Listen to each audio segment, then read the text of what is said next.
Good morning, Las Vegas, and welcome to Vegas Realty Check. I'm your host, Tiana Carroll, and my co-host, Trish Williams, is a little under the weather. We're in fall here in Vegas, so I guess it makes sense. So she's not joining us today, but we do have a returning guest, Mr. Mark Lister from Superior Home Management. Did I say that? Nevada Superior Properties.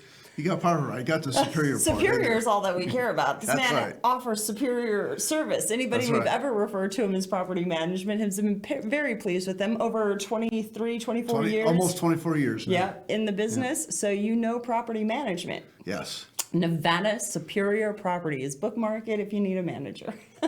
Mr. Mark Lister, thanks for joining us today. How are you doing, buddy? Doing fabulous. Yeah? Doing good. Yeah, it's been about 8-9 months since we've seen you. We Been saw a few you. months. Yeah, we saw you back in spring. Things were a little bit different back then, right? Yeah.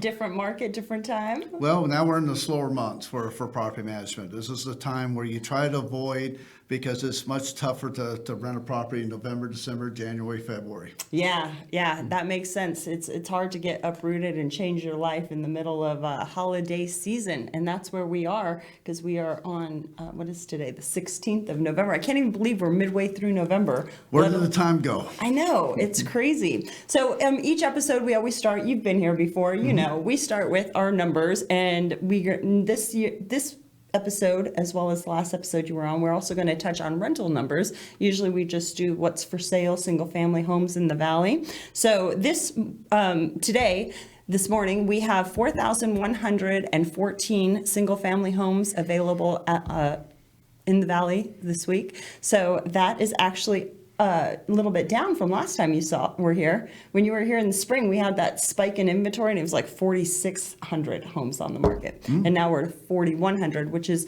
up from where we've been end of summer, beginning of fall. Well, you have a lot more properties for sale than there are on the rental market. The rental market numbers is this.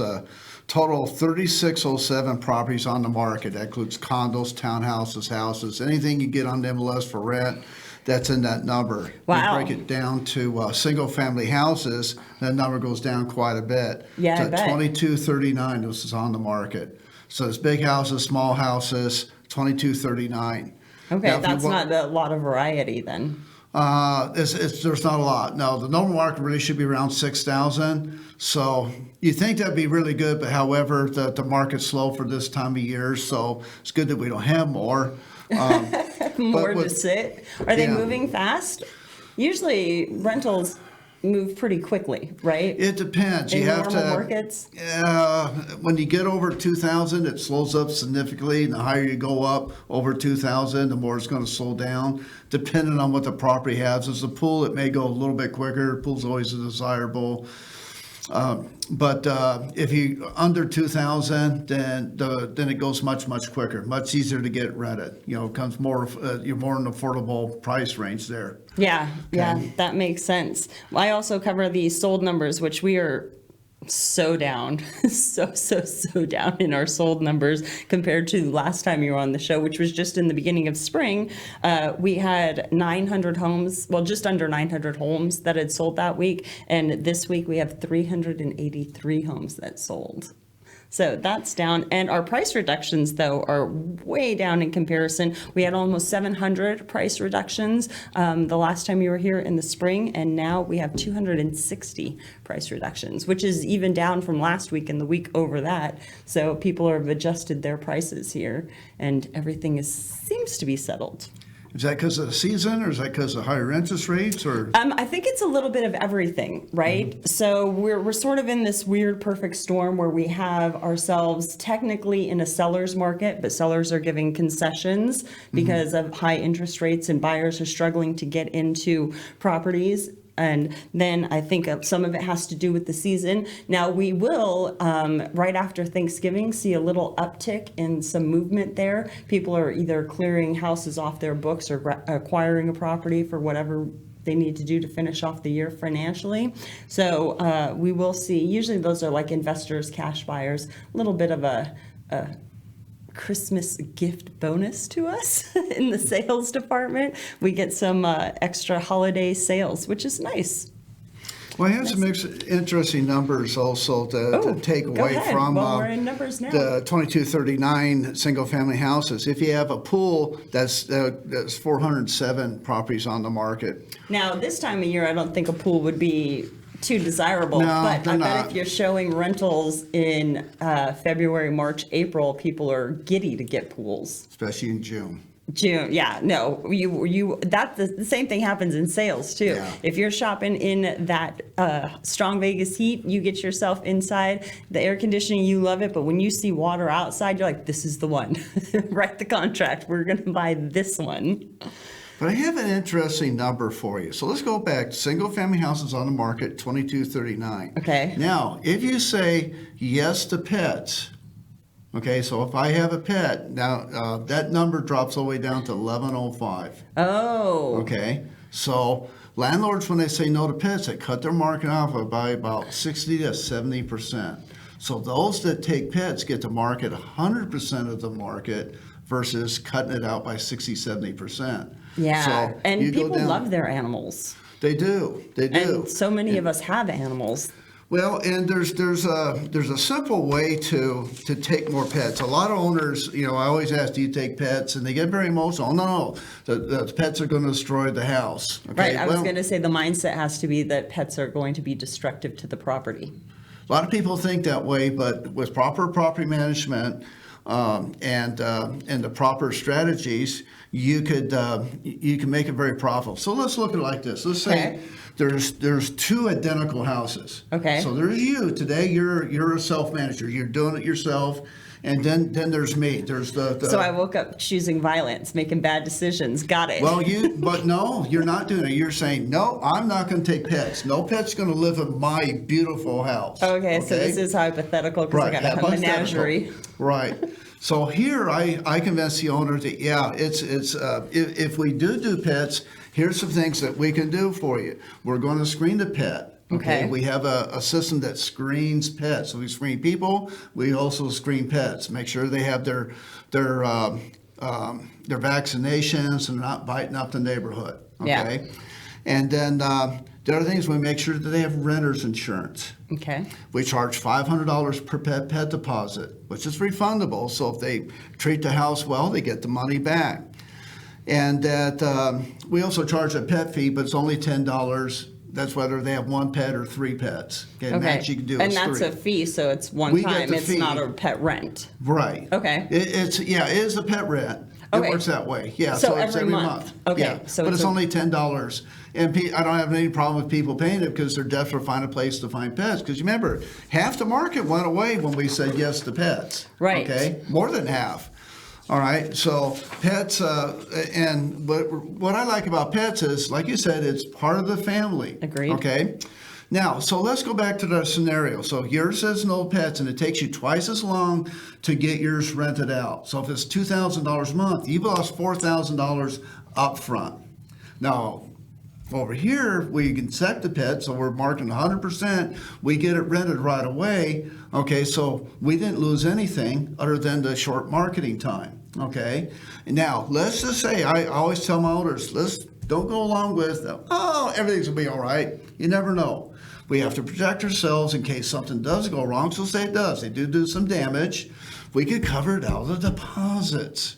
Okay, so now the owner didn't have any downtime. We fixed the house, the pet damage, along with it, doing the work to get it rent-ready condition and back on the market and get it re-rented out. So owner didn't have any loss. Over here, you had a loss up front that you cannot recover from. Yeah. Okay, so that's the difference. You have to remember, if you're going to rent your property out, this is a business. We're here to make money. So you have to take the emotions out of it and put what is practical, what makes sense. Okay, and then that'll make you money by going with that. And a professional, a good property manager, can really explain to make that sense. Superior property manager? Absolutely. I'm glad that you got that point. That's the only word I remembered. Superior property. That's all I care about. That's Yeah. right. So the pets are very, very important. Also, there's some strategies on renter's insurance because there's always, if you don't use the strategies, guess what happens? They cancel as soon as they get in the house. We have a strategy where they can't do that. Okay, well, that's smart, protecting that, because it is important for not only the renter for their own personal belongings to have their own stuff covered, because if something happened, they're just out everything. Well, if their dog goes and bites someone, now they can give the renter insurance information. The renter insurance handles the claim. Yeah. So that's good. Well, you know? I think it's wise that property managements advocate for getting pets in the property, not only because they're part of the family, but there are so many loopholes now because you cannot withhold, obviously, a service animal, right? There's no discrimination there, right? But people are using the emotional support animal as the loophole. And the reason I know this is because a townhome that I had sold a few months ago was in an HOA, common interest community here in our valley, that would not allow pets unless they were service animal or emotional support. So when I looked into emotional support, it was easy peasy. It was $65, 10 minutes online, you get a certificate. I went through the process. Isn't that like how renters would sort of finagle that? You might as well take the pet rent and the deposits. Well, that's a very good point. So this is Okay, what tell me happens about with it, Mr. Manager. self-managers. Because if self-managers are doing themselves, then how do you know? So say, for instance, so that house, that hypothetical house we just, you're still in front of, and now we convince you to take pets. Okay. So I come along and says, okay, do you take pets? And in this case, let's say you say no. So Yeah. you say no. No. Well, my dog is emotional support. Now what do? Well, you have to take it, right? Is it not part of the protected classes? It is, but how do you know my dog is a emotional support? Just because I say it is that true? Well- and just because it's off the internet, does that mean that it really is? Okay, well, it was my understanding in order to get a emotional support certification, you have to have a mental health professional say, Tiana needs her pets so she can stay sane and doesn't go postal on people. Okay, so you as a self-manager, are you an expert in that? Nope. And I'm not either. Okay, so I have to go to an outside source. Just like if you're showing a house and it looks like there's roof leaking, okay, you're Yeah. going to say, and I say, is it? You're going to say, I don't know, but we'll get someone to check it out. I don't know Well- if that's water coming through the ceiling. Let's ask a professional. Exactly. Well, the same thing here. I'm going to get a professional. Okay. So I have a system that I use only that property managers use, self-managers, best of my knowledge, can't use. And most of the property managers are not using it. It's called Pet Screener. So Pet Screener goes, we have an account with them. They apply for their pet just like they would apply for our property. Okay, so, and then if they say it's emotional support, they have to get in the proper documents.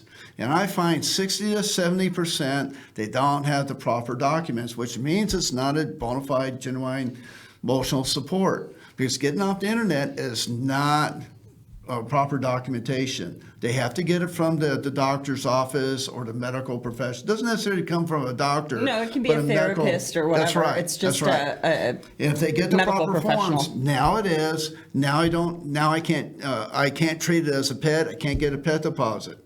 What we find happened is that with Pet Screener, it takes a while, which means they don't have the documents. Now I come back to them and says, listen, Tiana, your application's been held up because of the emotional support, okay? And so you have a choice here because we were keeping it on the market until this is done. So if you want to go ahead and pay for the pet deposit, we can go ahead and move forward. Most will do that. Oh, absolutely. Now, legally, once it becomes emotional support, okay, if they do get the documents, once they're living in the house, now I get to get the deposits back. Have to do that by law. Right. And I hardly ever have to do that, which means they never had the documents, so it was never really emotional support. Yeah. Now we have it as a pet. Now I got the deposits. Now I'm in a stronger position. That's what a professional brings to the table. Okay. That is very, very wise. Because I went through the process, $65. I could go into a rental right now if I wanted to with my pets. That's right. That's right. Now, the difference between a lot of people get this one confused as well. Service animal, emotional support. There are two different categories. Agreed. Service animals covered under ADA, Americans with Disability Act. So it's a trained animal. So That's if you're right. blind, hooked up a German Shepherd, that's a service animal, trained animal. Emotional support is authorized by HUD, okay? It's only for emotional support. It's not trained, okay? It's in the same category as service animals. You can't get the deposit, but it's not really considered a pet at this particular time, but it's not a trained animal. Agreed. Okay? Yep, that I'm So aware of. that's why we need to make certain that we have the documents because otherwise it's better for us to get the security deposit. So I had a lady that had 3 emotional support, and neither one could she prove that they were. So we got a $500 pet deposit on each one. They were glad to do it. Yeah, So, no. or Are for you the kidding? owner, They're like your babies. You'd pay anything for them. and yeah. I would. Yeah. And so now another thing we also have to look at, owners get this, well, what if they do damage? Well, you have to look at it like this. Generally when you have animals, they'll stay there longer. So if you have tenant turnover, it costs owners $2,000 to $5,000 to lose a tenant. So when a tenant moves out, get it ready, get it back on the market, it's going to cost you right around that. If they stay there for 1, 2, 3, 4, 5, 6 years, that money stays in your pocket. Okay, so say for instance they're not the cleanest, and you have to do after 6 years a paint job, you're ahead of the game. Yeah. Okay, because the paint job is going to be $2,000 to $3,000 depending on how big the house is, versus $2,000 to $5,000 in several years. You know, you could be $15,000 or more. So if you've saved all that by taking the pet, taking the emotional support or whatever it is. But because they have a hard time finding the properties, people with pets, than they do without pets. Remember, we cut the market in half, so half the properties are not available for them to take for pets. So generally, they stay there. And as a property manager, I look for anchors. So anchor number 1 is kids go to schools. They don't want to take them back out of schools and move to a different neighborhood, so that's an anchor. That's a great one. Okay, and then you have pets. That's an anchor. Yeah. Okay. Now, another one of our numbers is unfurnished. 287 are furnished. I don't like furnished because furniture is an anchor. When you spend the weekend putting your furniture in the house and arranging it all, you don't want to do that anytime soon. So with your own furniture is better than a property unfurnished. And I'm finding that there's not much of a differential between furnished and unfurnished in price. Right. So it makes more sense to me to go unfurnished. I have a lot of people think, oh, I got to keep my furniture in there. It's really not the best thing to do. I'd rather have theirs in there because now they got to take it back out. And if it's in the summertime, it's 115-degree heat, they don't want to do that then. I get it for another year. Right. $2,000 to $5,000 I just put back in my owner's pocket. Yeah. That is actually very wise. I never thought of having anchors, but you're absolutely right. If you're in a house and you're settled, and I see it time and time again when I have to sell homes and they've got tenants in place like on a month to month and they've, 30-day notice and we're selling this house and they've got to get out. They feel like it's their home because they've lived there. Their life is happening there. Their animals are there. Their children are going to school. And they know all the neighbors. Yep. This one's doing this and that one's doing that. Yeah, Absolutely. so they definitely are settled.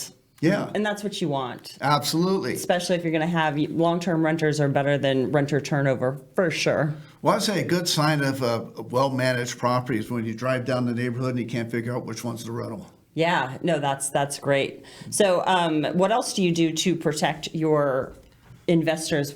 Say we have an investor, they've bought a house. Thank you. I love being your agent. And now we turn it over to Mark, and he is going to give you superior service and take care of that management for you. He's going to protect your assets. Mark, tell him how you do it.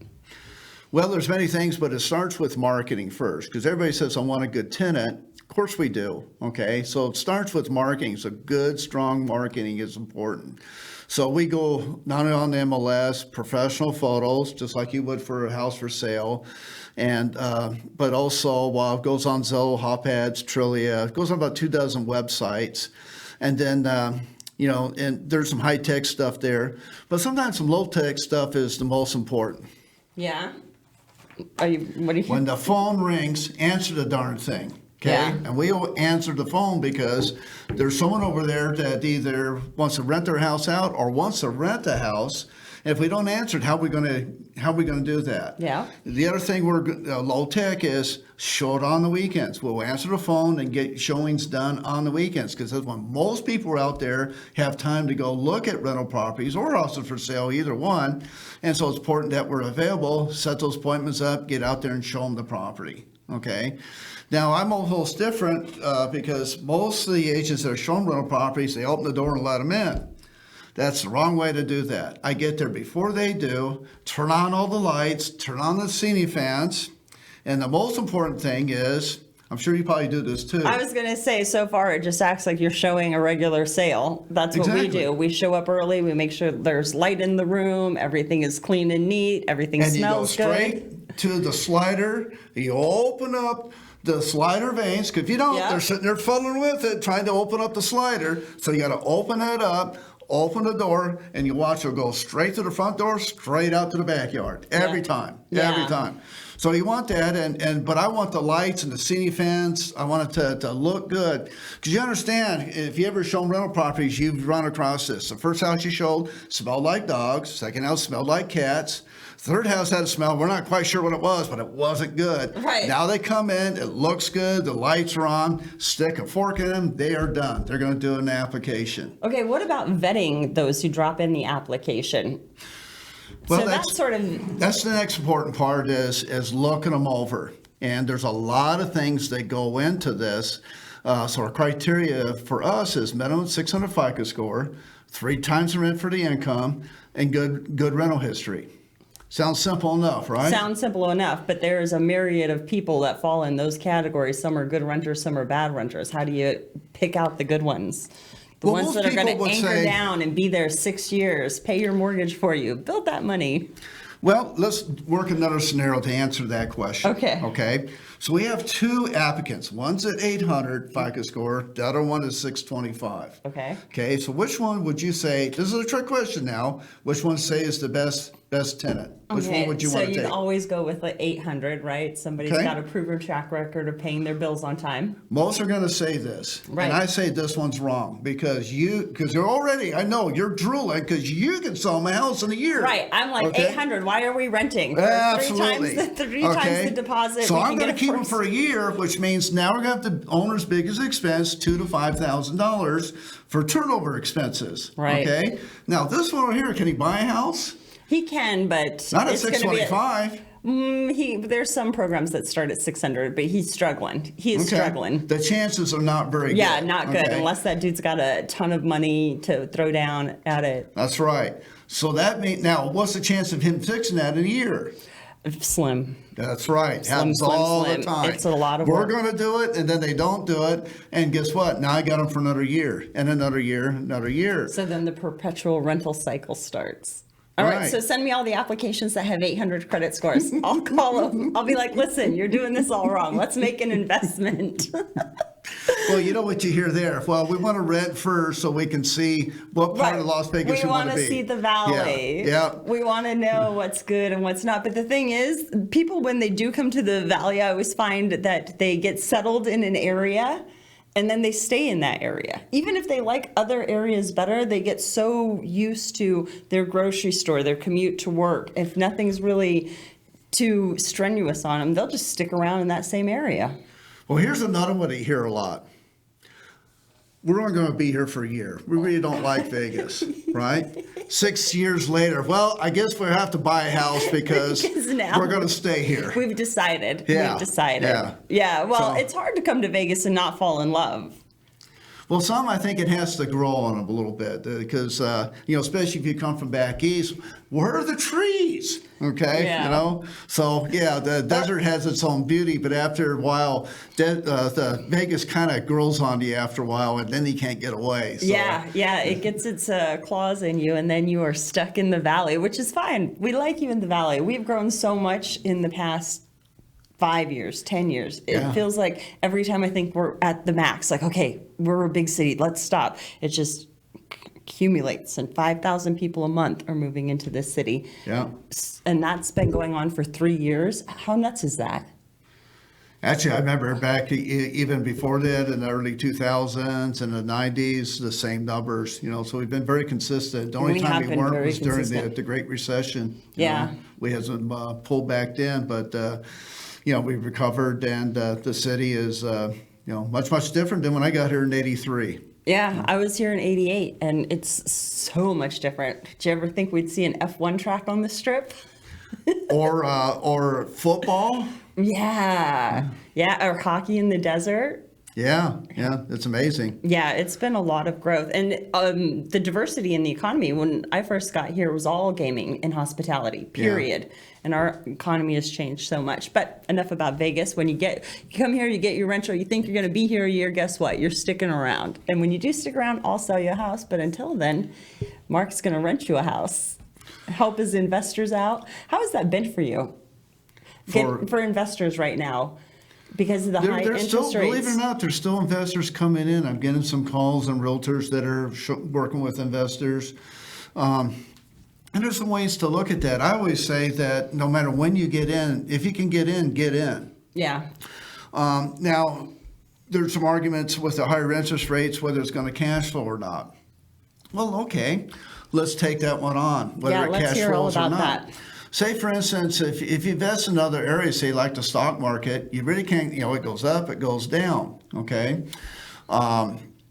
If you put it in an IRA, then you're putting out how much money are you putting into that a year, Mine is, for my age, is $7,500, and you don't get to use that until retired. Well, on investment property, let's say that you're losing, we'll just put a number, say $300 a month. Okay. Are you really losing that? And I'd argue that you're not, because part of that's being applied towards the principal. You're bringing down the loan, okay? Right. So that part, plus the fact that you also have good tax write-off, and if you hang on to it long enough, eventually the rents are going to go up. The prices that I think we have right now seem to be a little artificially low, because if I were to go buy a medium-sized house, okay, medium income or whatever the medium is, all right, what is my payment going to be? The lowest I can get. Okay, so if you're going to get a payment right now on a medium-sized home, you are looking at like the 32, depending upon your credit, to $3,600 a month. Yeah, so you're looking around a $450,000 house, yeah. Right?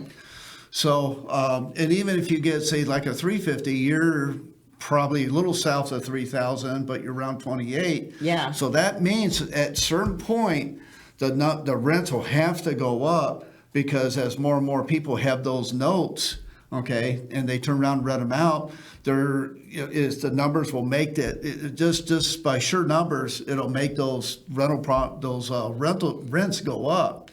So if you go in now, you get to enjoy that growth. Okay, yeah. And we can see that, and even with interest rates going up, prices are not really going down that much. And eventually at a certain point, because we always have this up and down stuff in the sales and rentals, if you ride through it long enough, it'll go up.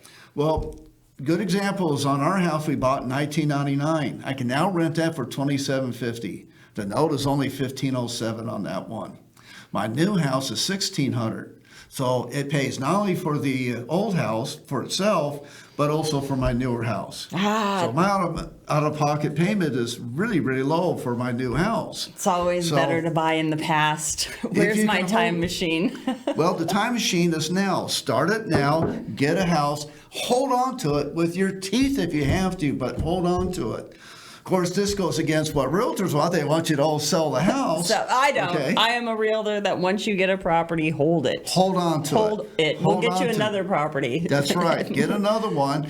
And the way to do that is, first of all, I would say the best house to get as a rental is a simple single-story house, 1,300 to 1,500 square feet. Okay, because single stories, more people can live into that. Okay, people come from California to live in apartments. They get the dream. They get the yard. They get the garage.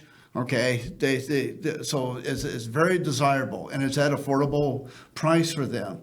So that's good. Those always will be good.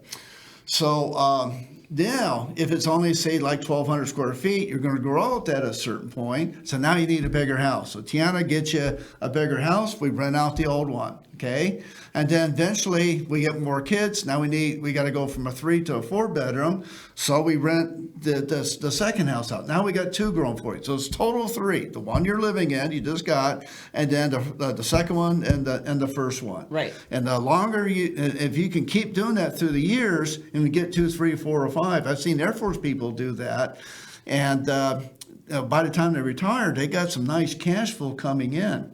Think like this, if you hold on for 30 years, so when you're 50, 60, and it's equivalent of making $2,000 a month in the future, okay, so say nothing changes, nothing goes up, 2 times 5, $10,000 a month, that's a pretty good income. Yeah, it is. So do you see that I'm assuming single family homes rent better than condos or townhomes?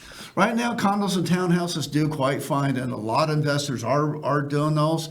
The only problem that I see with them is just the HOAs are real high. The HOAs are high, and Right. a lot of them. So you're $2 to $250. So you remember, that's part of the rent you're collecting that goes towards HOA that doesn't apply towards bringing down the rent or paying taxes or anything else. It's just paying the HOA. Right. But if that's the only way to get a property, then it's not a bad way to go. It's a good way to start. It is a good way to start. So even 1 bedrooms, I do fine with those.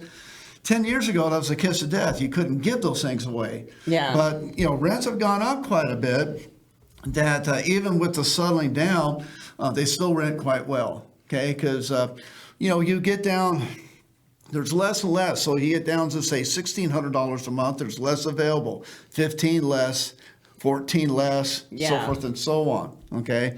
So I have an apartment, it's a duplex. They're not even 500 square feet a piece.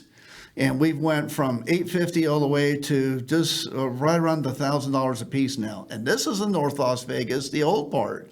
Okay, and we're getting that now. Why? Because there's nothing else available in that Right. price range. Yeah. And these happen to have a little bit of a backyard, so they got their pets and stuff. So it works, but that kind of tells you what the market is for rentals. Yeah, and there's going to be opportunities for people to, more so across the country than in Vegas, have the opportunity to buy multifamily homes because there's a new, change in FHA and the market starting is it November 18th? Yeah. That you can get into a multifamily with that 5% down. They take the rent into consideration for the other units in there, which is great for other parts of the country. We really don't have a bunch of duplexes or fourplexes or anything in the valley that In have good been areas. I was just about to say Yeah. that have been built newer than the 90s. That's all 50s, 70s, 80s stuff. Yeah. And so they are in older parts of the neighborhood, older parts of the town. But that is going to be an awesome tool. So if anybody's looking to buy a duplex or a fourplex and want to use that new program, give me a call. I'll give you all the details. I would, older parts of town is really not bad anymore because the price of real estate is now making some of those areas being resurrected. We have so many areas being resurrected in the valley. We have Yeah. like that whole Huntridge corridor that is coming Yes. together, the Arts District, over in Winchester, there's a lot of stuff going on. It seems that people are coming from other parts of the valley and they're taking on older properties and reimagining them and fixing them up, as well as the city itself has so many projects going on to develop and redefine older parts of our valley, which is awesome. Yay! Yeah. So if you cherry pick it right, there are some areas that you can make work. Yeah. So you'd have to look at them very careful, but cherry pick them because some of them, it's going to take a while for those come up, I would say. Yeah. Yeah. I've gone on some, it's like you see gang graffiti, and it didn't get any better as the further I drove through there. And I talked the owner out of it, so I don't think this is going to be a good one for you. Not the one, huh? Well, in some of these areas too, you have the slumlord mentality, so we're going to collect all the rents we can, but put the least amount into it. And I think that's the wrong way to treat the tenants. I think I if agree. you treat them well, because remember, you always look at the rental properties, pay me now or pay me later. Well, if you can pay me now, get the work done. The paint job, the flooring, things like that. If we hold it off and we have lost income, lost rents, well, you're paying me later, but we're not, same amount of money, but we're not Getting higher price points. Well, we're not getting the work done. It still needs the paint, still needs the flooring, still needs the other work. Do we just rent it without that? That's what they're doing.